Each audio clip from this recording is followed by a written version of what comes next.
Entre las frases con las que nuestro Señor quiso preparar a sus apóstoles para el escándalo de la cruz, hay una que a sus apóstoles y discípulos les tenía que sonar porque era muy conocida. Se refería a un pasaje de aquella marcha de Israel por el Sinaí, camino de la tierra prometida. Atravesaban una zona llena de serpientes que no solo eran un símbolo bíblico en el Génesis del demonio, sino que además no eran un símbolo en aquel caso, sino que eran una realidad porque mordían y eran venenosas. Muchos israelitas eran víctimas de ellas y entonces Moisés le pidió al Señor que ayudara una vez más al pueblo. El Señor le ordenó que hiciera una serpiente de bronce, que la pusiera en un asta, en un palo, la elevara y prometió que todo aquel que mirara la serpiente de bronce quedaría curado de la picadura de las serpientes reales. Así se cumplió. Ese fue uno de los milagros con el que el Señor protegió a su pueblo en el camino hacia la tierra prometida. Por eso cuando el Señor usa esta frase, lo recuerda San Juan, cuando yo sea elevado en alto, elevado sobre la tierra, atraeré a todos hacia mí.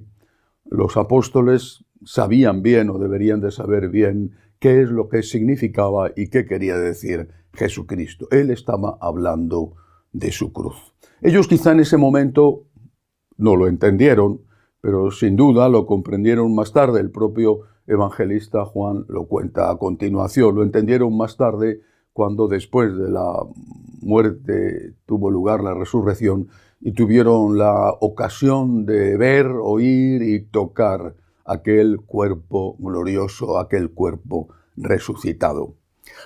Estamos hoy en el Viernes de Pasión, el Viernes de Dolores, a una semana justa del Viernes Santo.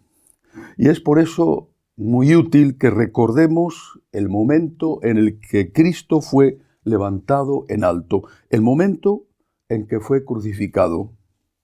Es justo que le miremos allí, en la dolorosa soledad del madero, para dejarnos atraer por él. Una atracción que ha funcionado siempre para aquellos que tienen un corazón que aún no está del todo petrificado por el egoísmo y sobre todo por la soberbia.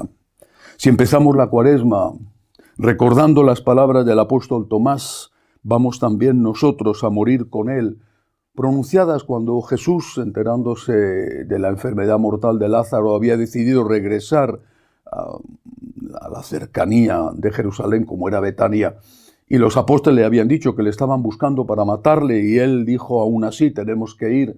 Y Tomás, en nombre de todos, dijo, te vamos a acompañar, y le dijo a los demás, vamos a morir con él. Si hemos empezado la Cuaresma con este deseo de acompañar a Jesús a su cruz, dispuestos a morir con él, para vivir con él, vamos ahora a hacerlo más que nunca atraídos por él, atraídos por ese espectáculo terrible y a la vez hermoso del Cristo, Dios y hombre verdadero que muere crucificado para salvarnos. Pero esta muerte que estamos dispuestos a compartir con Cristo por agradecimiento y amor a Él, no es la física, salvo en el caso de aquellos que todavía siguen dando la vida por Cristo, como sucede, por ejemplo, con los cristianos que mueren a manos de los musulmanes en varios países de África. La muerte que el Señor nos pide que aceptemos e incluso que busquemos es la de la renuncia a nuestros vicios, a nuestro egoísmo y sobre todo a la soberbia. Morir con Él, atraídos por Él, subyugados voluntariamente por el espectáculo del Cristo crucificado, significa renunciar a estos puntos que caracterizan nuestra soberbia. La primera es la soberbia de la vista, evitando, por ejemplo, la pornografía, que es una de las grandes plagas de nuestra época. La soberbia de la vista. No puedes verlo todo. Todo tiene consecuencias. La segunda soberbia es la soberbia de la carne, intentando vivir castamente, vivir la virtud de la castidad dentro de la vocación a que cada uno ha sido llamado por el Señor, porque no es lo mismo cómo tiene que vivir la castidad un casado, por ejemplo, que un sacerdote. La tercera soberbia es renunciar a la seguridad, aceptando el misterio de no saber qué será de nosotros mañana, aceptando ponernos en las manos de Dios sin estar seguro de si tendremos un suelo firme donde poner los pies al día siguiente. Eso, aunque no lo parezca, también es un acto de soberbia y tenemos que aprender a andar sobre las aguas confiando en la misericordia de Dios. La siguiente soberbia es la del entendimiento. La soberbia del entendimiento nos dice que tenemos que comprenderlo todo, que tenemos que saber el porqué de todo. Cuando uno acepta que Dios es Dios y que nosotros no somos dioses, entonces aceptamos que el Señor sabe lo que hace, aunque nosotros muchas veces no entendamos el por qué lo hace. La siguiente soberbia consiste en renunciar a controlar a los demás, renunciar a ser el centro, o incluso renunciar a controlar nuestra propia vida, aceptar que Dios es Dios y que nosotros pues no lo somos, y que nosotros no podemos pretender que los demás giren alrededor nuestro como si nosotros fuéramos el sol y ellos, incluso Dios mismo, fueran los planetas que giran a nuestro alrededor. Renunciar al control, aprender a escuchar, aprender que tenemos mucho que aprender, aunque a veces creamos que ya nos lo sabemos todo. La siguiente soberbia, y es también algo importante, muy importante, sobre todo en determinados momentos de la vida, es la de aceptar que tenemos limitaciones. Aceptar que por ser seres humanos, pues envejecemos, enfermamos, y a veces unas enfermedades que pueden parecer absurdas, que pueden ser aparentemente ilógicas e injustificadas, que no tienen sentido o que son duraderas, dolorosas, muy frustrantes y limitantes, forma parte de la naturaleza humana. La soberbia de no solo querer controlarlo todo, sino la de ser como Dios, que no envejecen, que no enferman, que no tienen problemas económicos, es una soberbia contra la que tenemos que luchar. La última parte de la soberbia del relativismo, que consiste en querer decidir por nosotros mismos qué es lo bueno y qué es lo malo. Creo que es la gran plaga de nuestra época. Lo dijo así claramente Benedicto XVI, que se convierte además en dictadura del relativismo. La soberbia, y que fue el primero de los pecados, el pecado original y originante, el pecado de Adán y Eva, no solo el de la desobediencia a Dios, sino el de comer del fruto del árbol prohibido, el fruto de la ciencia del árbol del bien y del mal, el fruto que te permitía decidir que lo bueno es lo que te conviene y lo malo lo que no te interesa.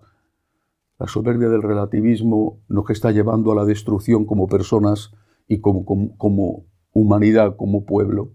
Por eso esa lucha contra la soberbia consiste en aceptar lo que Dios nos enseña a través de la ley natural. Hay cosas que son evidentes que son malas y otras que son evidentes que son buenas y están escritas como nuestro ADN en la conciencia de todos los hombres. Y luego está la revelación, que cuando esa ley natural queda ofuscada por el egoísmo humano, sigue siendo una voz que despierta nuestra conciencia. Revelación en la palabra, revelación a través de la tradición, una revelación que nos impide sobornarnos a nosotros mismos o dejarnos sobornar. Vamos a Jerusalén a morir con Él y vamos a Jerusalén a morir con Él atraídos por Él. Cuando sea levantado en alto, lo dijo, atraeré a todos hacia mí. Y nosotros lo experimentamos así. Nosotros que tenemos un corazón de piedra, sin embargo, quizá todavía dentro queda algo de corazón de carne. Un corazón capaz de sentirse enamorado. Un corazón capaz de dejarse querer por el Señor, atraído por esa imagen terrible y hermosa del Cristo crucificado, y que va a romper la cápsula de piedra que lo envuelve y que lo asfixia. Lo mismo que decía Quevedo en aquel famoso poema, aquel soneto, nosotros lo decimos humildemente al Señor. Soy polvo, Señor, soy polvo, soy un pecador, soy polvo. Quevedo hablaba de su muerte, de cuando iba a morir, cuando llegara el momento de su muerte, enamorado como estaba de una mujer, y le decía, polvo seré, mas polvo enamorado. Nosotros le decimos a ese Cristo crucificado, a ese Cristo que estamos contemplando y que nos atrae hacia Él y que rompe la coraza de nuestro corazón de piedra, nosotros le decimos, Señor, yo sé que soy polvo, pero soy un polvo enamorado. Vamos a Jerusalén en esta semana que nos falta, hasta la semana en la que veremos a Cristo crucificado el Viernes Santo. Vamos a Jerusalén a morir con Él, a morir por Él, atraídos por Él, porque lo sabemos muy bien. Si morimos con Él, reinaremos con Él. Si somos capaces de dejar que nos salve, que nuestro corazón lata de amor a Él, de sentimiento de amor a Él y de buenas obras, de esas buenas obras que empiezan por ser las obras que surgen como lucha contra la soberbia, si morimos con Él, si nuestro corazón late por Él, triunfaremos con Él, reinaremos con Él. Feliz Semana Santa. Hasta la semana que viene, si Dios quiere.